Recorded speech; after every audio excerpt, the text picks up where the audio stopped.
Hello students, let's see bore atomic model. Rutherford के बाद जो रदरफोर्ड की प्रॉब्लम्स थी कि एटम अनस्टेबल हो गया था और जो इलेक्ट्रॉन्स मूव कर रहे थे सर्कुलर ऑर्बिट्स में, वो इलेक्ट्रॉन जो मैक्सवेल के प्रिंसिपल के हिसाब से एनर्जी रेडिएट करते और एनर्जी रेडिएट करने के बाद फाइनली न्यूक्लियस में ड्रॉप कर जाते, यानी कि एटम अनस्टेबल हो जाता। उन प्रॉब्लम को सॉल्व किया रदरफोर्ड ने, उन प्रॉब्लम्स को सॉल्व किया नील्स बोर ने। रदरफोर्ड की वो प्रॉब्लम्स थी और नील्स बोर ने उन्हें सॉल्व किया। रदरफोर्ड कहते थे कि भाई जो न्यूक्लियस है और उस न्यूक्लियस के चारों तरफ, जो न्यूक्लियस है और उस न्यूक्लियस के चारों तरफ, ये न्यूक्लियस है आपका और इस न्यूक्लियस के चारों तरफ जो शेल्स हैं रदरफोर्ड के हिसाब से, कोई भी शेल आप ले सकते हो, ये ले लो, ये ले लो, ये ले लो, ये ले लो, वहां पे कोई लिमिट नहीं थी, किसी भी शेल में इलेक्ट्रॉन मूव करेगा। यही मेजर प्रॉब्लम थी रदरफोर्ड की।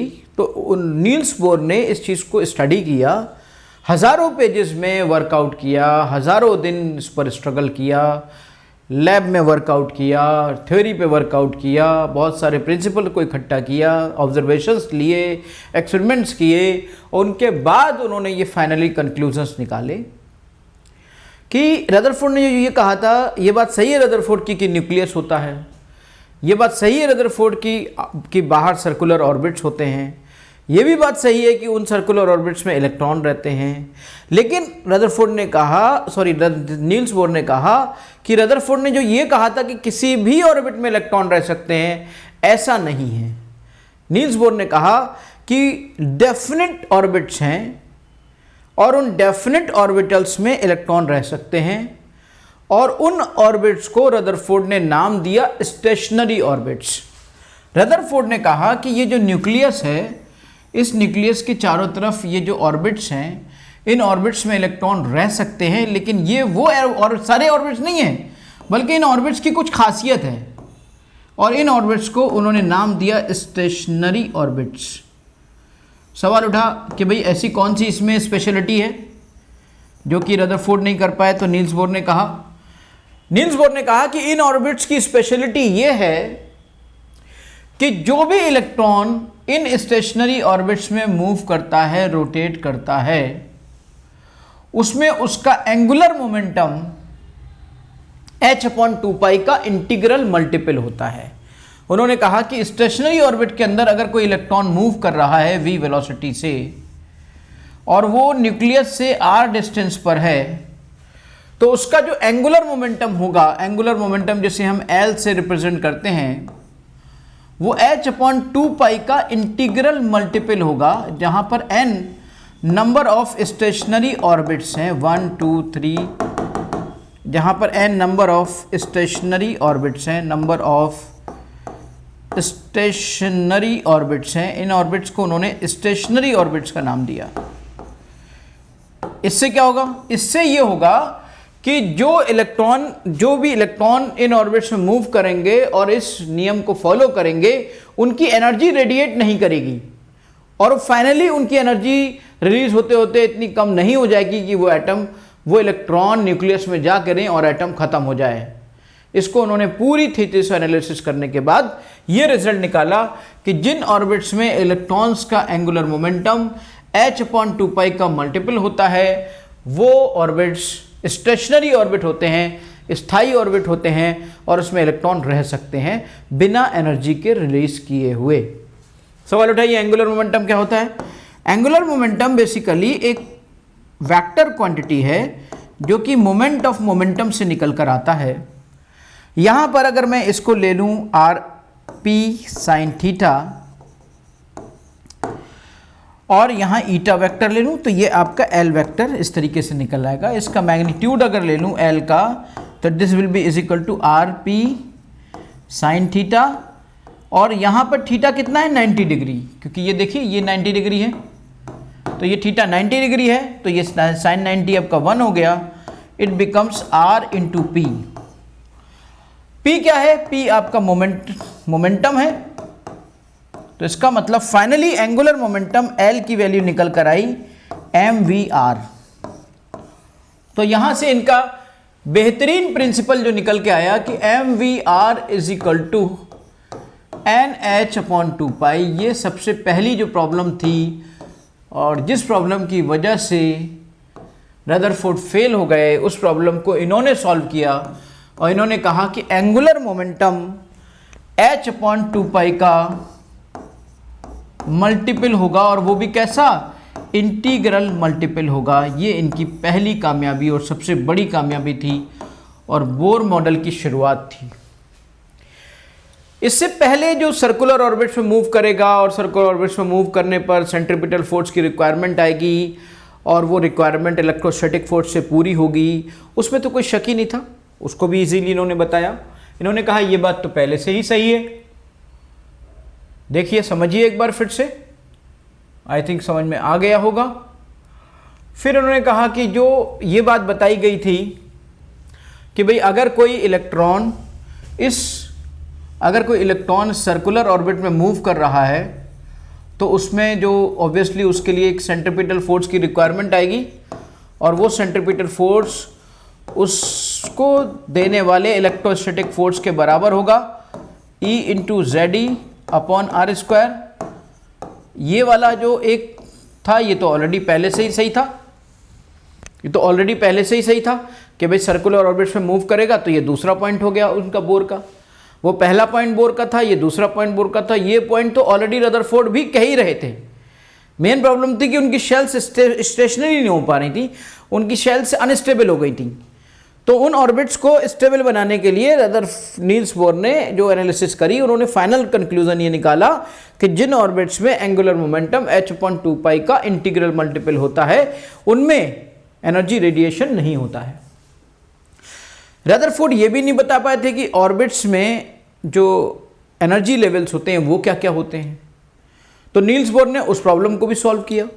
नील्स बोर ने कहा कि जो आप स्टेशनरी ऑर्बिट्स ले रहे हैं, इन स्टेशनरी ऑर्बिट्स की अपनी अपनी एनर्जीज होती हैं और अपनी अपनी एनर्जीज होती है। नील्स बोर ने कहा कि जैसे ये ऑर्बिट है तो ये आपका लोअर ऑर्बिट है, फिर इसके बाहर का ये ऑर्बिट है, अपर ऑर्बिट है, फिर इसके बाहर और ऑर्बिट होंगे, इसके बाहर और ऑर्बिट होंगे।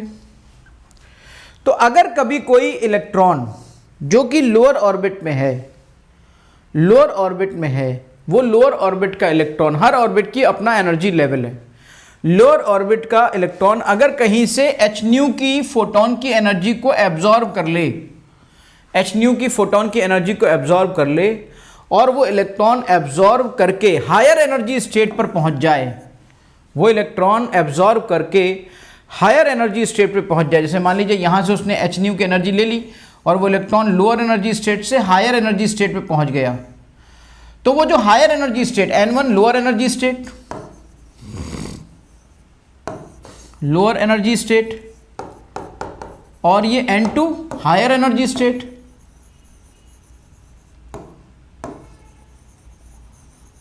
तो अगर ये हायर एनर्जी स्टेट पे पहुंच गया तो वहां पर for the sake of second he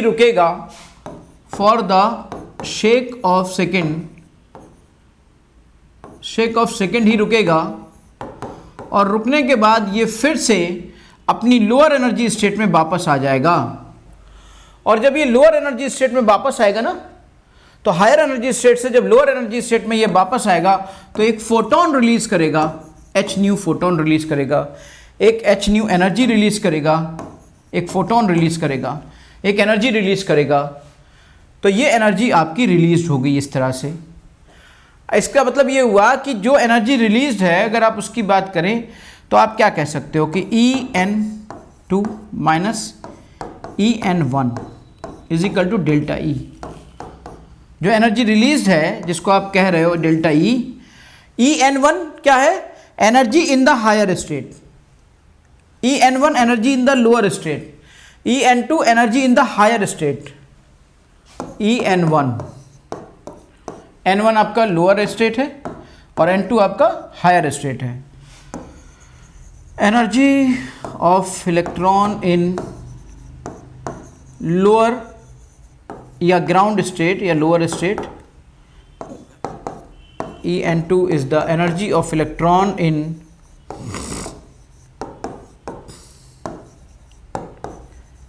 higher state, यहां से इन दोनों का जो डिफरेंस होगा, जो मोमेंटम, जो ये जो एच न्यू रिलीज हो रहा है ना, ये एच न्यू डेल्टा ई उसी एच न्यू के बराबर होगा। तो फाइनली मैं क्या लिख सकता हूं, फाइनली मैं लिख सकता हूं En2 माइनस En1 बराबर एच न्यू, इट मीन्स बराबर hc अपॉन लैम्डा। तो जो फोटोन रिलीज होगा उसकी वेवलेंथ लैम्डा होगी, उसकी फ्रीक्वेंसी एच न्यू यानी न्यू होगी। इस तरीके से आपको बहुत सारे क्वेश्चन करने को मिलेंगे इसकी मदद से। इसका मतलब इन्होंने 3 पॉइंट मेन दिए, बोर के एटॉमिक मॉडल में 3 पॉइंट मेन थे। एक तो ये सर्कुलर ऑर्बिट्स में मूव करता है, और सारे ऑर्बिट्स में मूव नहीं करता बल्कि कुछ ऑर्बिट्स में मूव करता है जिसमें इसका एंगुलर मोमेंटम h/2π का इंटीग्रल मल्टीपल होता है। इसके अलावा हर ऑर्बिट की अपनी एनर्जी होती है। लोअर एनर्जी स्टेट पे इलेक्ट्रॉन होता है, अगर कहीं से फोटोन एनर्जी को एब्जॉर्ब भी कर ले और उसके बाद वो अपर एनर्जी स्टेट में चला जाए, फिर अगर लोअर में आ गया तो एनर्जी रिलीज करेगा और वो एनर्जी आपकी एच न्यू होगी, जिससे हम hc अपॉन लैम्डा कह सकते हैं। इसका मतलब ये हुआ कि ये तीनों पॉइंट थे बोर का एटॉमिक मॉडल के। इस बोर के एटॉमिक मॉडल से हमें ये सब सीखने को मिला।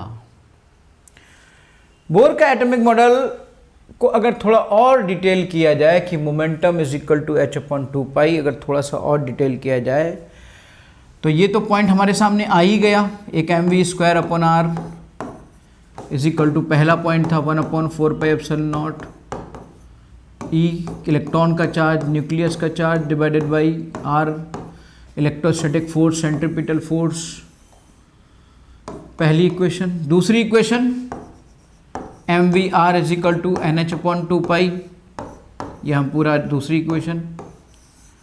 इन दूसरी इक्वेशन, दोनों इक्वेशंस की मदद से हम आराम से जो इलेक्ट्रॉन इस न्यूक्लियस के चारों तरफ, ये इलेक्ट्रॉन जो मूव कर रहा है, इसमें ये पहली स्टेट, पहली जो शेल है वो n इज इक्वल टू 1 है, दूसरी shell n is equal to 2 है, तीसरी शेल 3 है, चौथी शेल 4 है।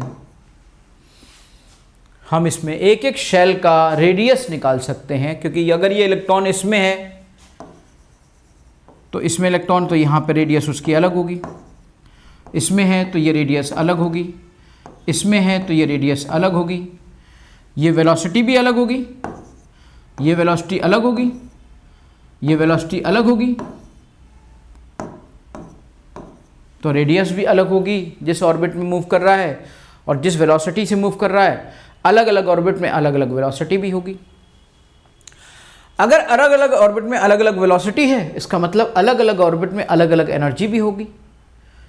तो अब हमारा अगला काम क्या है? अगला काम ये है कि हम और हर ऑर्बिट में क्या क्या निकालें, रेडियस निकालें, फिर उसमें वेलोसिटी निकालें, फिर उस ऑर्बिट में एनर्जी को निकालें, फिर उस ऑर्बिट में इलेक्ट्रॉन के टाइम पीरियड को निकालें, फिर उस ऑर्बिट में इलेक्ट्रॉन की फ्रीक्वेंसी को निकालें, फिर उस टाइम पीरियड में डेवलप्ड होने वाले करंट को निकालें, फिर उस इलेक्ट्रॉन के मूवमेंट से वहाँ जो सेंटर पे मैग्नेटिक फील्ड क्रिएट हो रही है उसको निकालें, फिर वहाँ पर जो फोर्स लग रहा है उसको निकालें। ये सारे वर्कआउट हम लोग कर सकते हैं, और इन्हीं 2-3 इक्वेशंस की मदद से हम सब कुछ करेंगे। ओके बेटा, हम सबसे पहले रेडियस ऑफ बोर एटम की बात करें, फिर हम वेलोसिटी ऑफ बोर एटम की बात करेंगे। तो ये जो दोनों इक्वेशंस थी ना, अगर आप इन इक्वेशंस को दोबारा से देखें और हम यहाँ से mvr की वैल्यू को यहाँ से निकाल लें, तो आप आसानी से इन चीज़ों को रख सकते हो। कैसे करेंगे मैं आपको एक छोटा सा तरीका बताता हूँ। जैसे आप अगर एक काम करो कि ऊपर 8 से मल्टीप्लाई कर दो, नीचे भी 8 से मल्टीप्लाई कर दो। देखो ऊपर देखो mv²/r, तो यहाँ पर भी 8 से मल्टीप्लाई कर दिया, यहाँ पर भी 8 से मल्टीप्लाई कर दिया, तो ये हो गया आपका 1/4πε0 EZE/r²। होगा क्या? ये r² कट जाएगा, कट गया भाई। ये mvr इंटू v, ये हो जाएगा ZE²/4πε0। 4 पाई एप्सिलॉन नॉट हो जाएगा। ये M V R is equal to H upon 2 pi अभी अभी आपने निकाला था, तो H upon N H upon 2 pi यहाँ पे रख दें, into V is equal to Z E square upon 4 pi epsilon naught. अब यहाँ से क्या करोगे आप, वेलोसिटी निकालना है आपको, तो आप एक काम करो, Z E square upon 4 pi epsilon not, और ये आपका नीचे वाला ऊपर जाएगा 2 पाई और ऊपर वाला नीचे आएगा एन एच। यहाँ देखिए ये 2 पाई से 4 पाई कट जाएगा, ये 2 आएगा, तो फाइनली जो वेलोसिटी निकल के आएगी वो आ गई आपकी Z E square upon 2 epsilon not an H.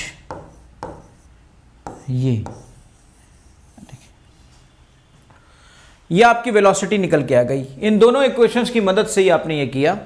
एक छोटी सी ट्रिक का यूज़ किया कि M V square upon R है, आर को ऊपर नीचे मल्टीप्लाई कर दिया, तो ये आर स्क्वायर बन गया।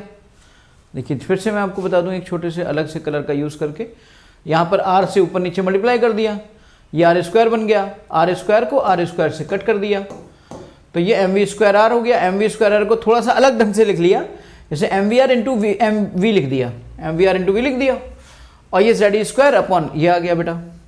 एम वी आर की जगह पे क्या लिख दोगे, ये हमारी इक्वेशंस है ना ये वाली, ये लिख देंगे, और इस तरह से वेलोसिटी हमारी निकल आएगी इलेक्ट्रॉन की Z E square upon 2 epsilon not an H.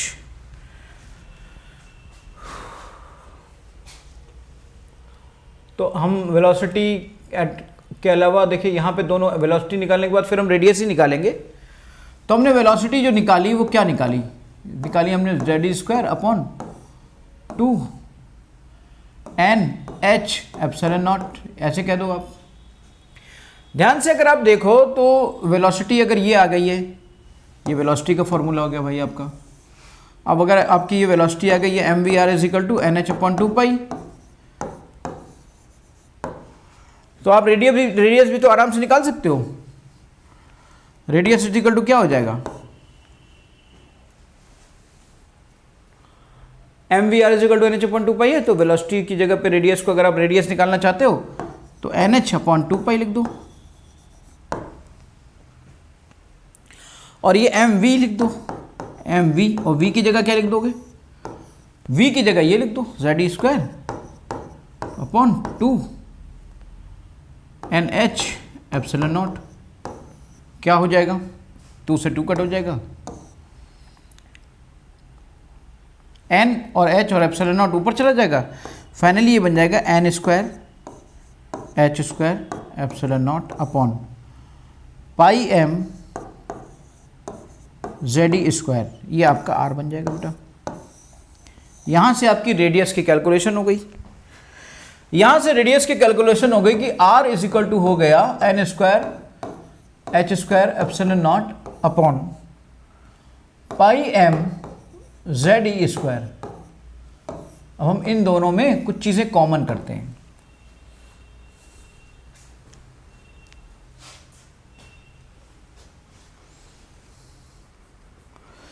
यहाँ से इन चीज़ों को, रेडियस को और वेलोसिटी को, इन सब को ऐसी तरीके से अलग अलग इनका यूज़ करके, इन्हीं फार्मूला का यूज़ करके काइनेटिक एनर्जी का भी और पोटेंशियल एनर्जी भी निकालेंगे, साथ में टोटल एनर्जी भी निकालेंगे और उनके कुछ क्वेश्चंस को भी करेंगे। पहले हम कुछ चीज़ें रेडियस और उस पर वर्कआउट कर लेते हैं। अब देखिए बेटा, यहाँ पर अगर ध्यान से आप देखें, इन दोनों में कुछ चीज़ें कांस्टेंट हैं।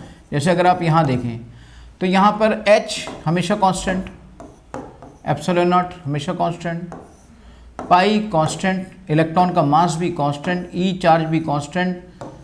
तो क्या कांस्टेंट नहीं है? कांस्टेंट अगर नहीं है तो यहाँ पर एन स्क्वायर कांस्टेंट नहीं है और यहाँ पे जेड कांस्टेंट नहीं है। एन नंबर ऑफ ऑर्बिट है वो बदल सकता है, जेड एटॉमिक नंबर है वो बदल सकता है। तो ध्यान से देखा जाए तो N square H square epsilon naught upon pi M Z square ये सब कांस्टेंट हो गया। इनकी वैल्यूज़ को अगर हम देखें एंगस्ट्रॉम में ना तो 0.529 एंगस्ट्रॉम के करीब ये आता है बेटा। और into Z is an square upon Z, तो हम सीधे सीधे से लिख सकते हैं। अब इतना एग्जैक्ट नहीं लिखना है तो 0.53 कर दो, 0.53 एंगस्ट्रॉम। अब तुम एन क्या है वहां पर, एन आपका नंबर ऑफ शेल है कि किस शेल में इलेक्ट्रॉन है, किस ऑर्बिट में इलेक्ट्रॉन है। z क्या है आप सब जानते हो, z आपका एटॉमिक नंबर है। इनका यूज करते हुए आप आगे के क्वेश्चन को सॉल्व कर सकते हो। यहीं पर इस तरीके से कुछ चीजें कांस्टेंट है, जरा इसको भी देख लो। यहां पर अगर हम वेलोसिटी को देखें और उसको ऑब्जर्व करें तो यहां पर जरा ध्यान से देखें तो E square upon 2h epsilon naught ये कांस्टेंट है, और z अपॉन एन यहां पर वैलिड है, z अपॉन एन वेरिएबल है। तो ये जो कांस्टेंट है ना, इस कांस्टेंट की वैल्यू आती है 2.18 into 10⁻6 metre per second into z upon N. तो आप सीधे सीधे वेलोसिटी को ऐसे रिलेट कर सकते हो, सीधे सीधे वेलोसिटी को ऐसे रिलेट कर सकते हो बेटा। यहां थोड़ा मर्ज हो रहा था तो थोड़ा सा फिर से अलग से लिख लीजिए। आई थिंक अगले उसमें क्वेश्चन क्या है, क्वेश्चन है यहाँ पर तो हम इसको थोड़ा सा और अलग लिख देते हैं। 2.18 into 10⁻6 metre per second into z upon N. तो ये वेलोसिटी का बेटा कॉन्सेप्ट हो गया। तो आपने अभी तक देखा कि बोर का मॉडल क्या होता है और उसमें इलेक्ट्रॉन की रेडियस को कैसे निकाला जाता है और उसके बाद उसमें वेलोसिटी को कैसे निकाला जाता है। इसी पर बेस कुछ क्वेश्चंस भी हम लोग करेंगे आगे, ठीक है। तो आगे हम इस पर बेस क्वेश्चन भी करते हैं।